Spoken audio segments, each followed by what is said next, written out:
Добро, почитувани колешки, колеги пратеници, председател на комисијата, почитуван заменик министар за финансии. Имено се јавив за збор заради тоа што чинам дека навистина станува збор за исклучително значајна тема, но морам да бидам искрена до крај дека воопшто не очекував за еден ваков пакет на законски мерки, кој што се однесува на даночна реформа, или така барем владата ја најавуваше, впрочем да се најде на комисијата за европски прашања. И затоа мојот говор никако ќе го концепирам во николку компоненти. Првата е процедурата, а втората е суштината и амандманот. Имено познато е, евидентирано е во извештаите од Европската комисија дека оваа комисија, впрочем, воопшто повеќе не заслужува да се нарекува комисија за европски прашања, од причина што во оваа комисија, оваа влада ја гледа и ја перцепира работата исклучиво и само за да ги протне сите закони кои што треба да бидат на една брза трака, односно во една исклучително скратена постапка и при тоа да ги помине сите штетни политики токму на оваа комисија. Тоа е со право евидентирано и затоа се вели дека се злоупотребува европското знаме на оваа комисија. Дефинитивно оваа влада е лидер во истото. И за жал, поради постапките кои што и сите законски решенија во изминатиот период кои што се најдат токму на оваа комисија за европски прашања, ние веќе за неколку месеци од сега ќе го очекуваме за жал еден од најнегативните извештаи за Република Македонија токму од Европската комисија. И морам да ви кажам дека единствен виновник за негативниот извештај ќе биде исклучиво и само владата. Недозволиво е ваквите злоупотреби до толку повеќе да бидат поддржани и од пратениците од парламентарното мнозинство, особено токму од оние кои што често милуваат самите да се декларираат за прогресивни и за европски. Тоа е околу процедурата. Во врска со вториот дел од процедурата е дека само пред помалку од 2 дена вие го одбивте барањето токму за овој пакет на законски мерки да имаме една широка јавна расправа.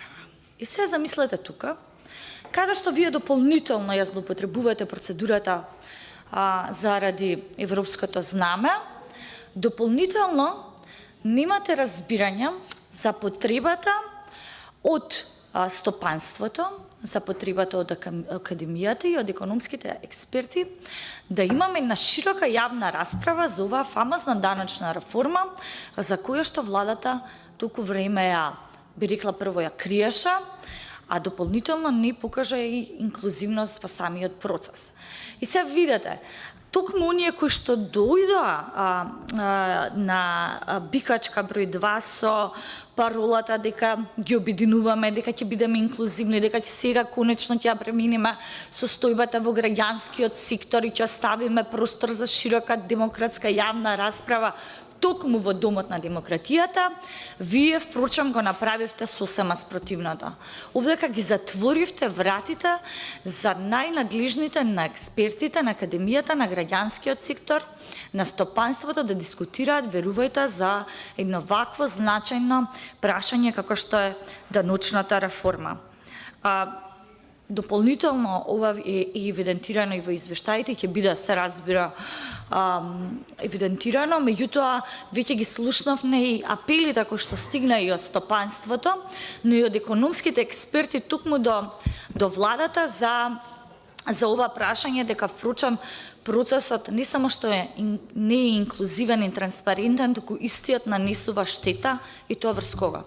Врз стопанството и компаниите и врз работниците, и сега веќе денеска и врз граѓаните, односно врз народот. Така со претходното законско решение, вие законски институционално се обидувате да го узаконите она што го велиме како рекет врз компаниите и работниците. Вие денеска со ова законско решение дополнително, моите колеги веќе го употребија таа терминологија, правите буквално арач врз народот, до туку повеќе вие и не ни информирате соодветно за ова ваша даночна реформа. Жалам што токму министерствата, министерот за финансии и вие заменик министерот сте никако предводници на вакви законски решенија кои што сепак се препознаени како штетни, заради тоа што очекував од луѓе кои што се експерти, до толку повеќе министерот за финансии кој што е и поранешен вице-премиер за европски прашања, да не ги злоупотребува процедурите, прочем да укажа дека соодветното место за ваков пакет на законски мерки е токму Комисијата за финансирање и буџет, каде што прочем и немавме да имаме лимитирана расправа за во однос на овие законски прашања.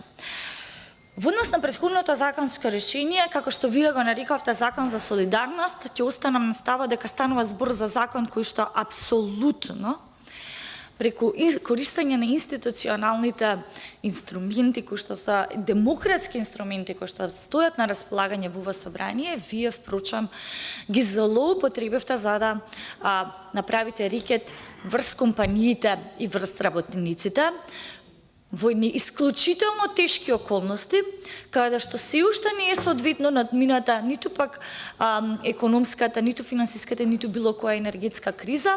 Вие веднаш во првиот момент како влада се дрзнавте да посегнете токму по нивното работење и сега денеска со данокот за додадена вредност вие дополнително правите удар врз народот, односно врз граѓаните. Читам дека колегата Бојан Стојановски, како председател на Комисијата за финансирање и буџет, даде многу детално и опсешно образложение и во врска со нашиот амандман, каде што бараме и понатака да се применува даночната стапка од 5% за производите за човечка исхрана.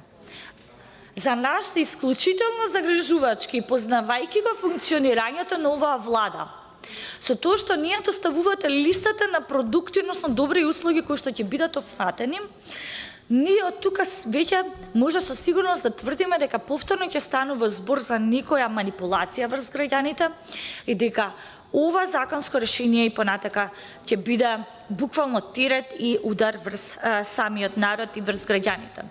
Морам да изразам сериозна загриженост, заради тоа што како влада во изминатиот период најдовте прилично време во ова собрание да дискутирате со денови, со месеци, да доставувате какви не номинации за партиски номинации, за да протнете кадрови политики.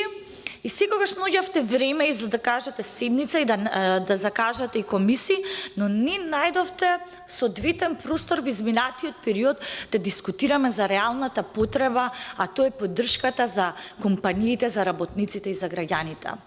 Тоа е препознаено од граѓаните и на вас повеќе ви е јасно дека единствен синоним на оваа влада е апсолутно заштита на само личните бизнис интереси, заради тоа што вие дополнително не направивте ништо за сузбивање на сивата економија. Вие апсолутно сте насочени само кон честниот граѓанин, честниот работник и оние компании кои што се трудат да обстојат во овие кризни времења, но никако апсолутно да изнајдете храброст, мерки и поддршка за истите, конечно да покажете волја дека сте тука за нив како влада која што е избрана впрочем од народот. Вие заборавивте сиромаштијата. Ова е дополнително удар за тие исклучително сиромашни граѓани кои што живеат, верувајте, под субстандардни услови. Вие не најдовте време за да дискутираме како можеме да ја подобриме инфлацијата, како можеме да ја подобриме сиромаштијата. Ние сме една од најсиромашните земји во Европа. Една од најсиромашните земји во Европа. Имаме двуцифрена инфлација. Имаме ниска стапка на странски директни инвестиции. Имаме потрошувачка кошничка која што е исклучително голема и во никој случај не соодветствува со просечната плата за која што вие така многу милувате да се пофалите. Граѓаните денеска, верувајте, се прашуваат И ова не е празна флускула. Јас верувам дека сите вие имате пријатели со кои што комуницирате, се среќавате, претпоставувам, со граѓаните од вашите општини, од вашите населени места. Нема граѓани, нема семејство кој што не се соочува со како ќе го преживее секој веќе нареден ден во Република Македонија. Ве замолувам да бидеме, мислече времето веќе да заклучам, да бидеме крајно сериозни, да ги прифатите предлозите кои што ги доставуваме, кои што се конструктивни и се во насока да се помогне и на стопанството и на овој народ напатен и намачен во Македонија. Ви благодарам.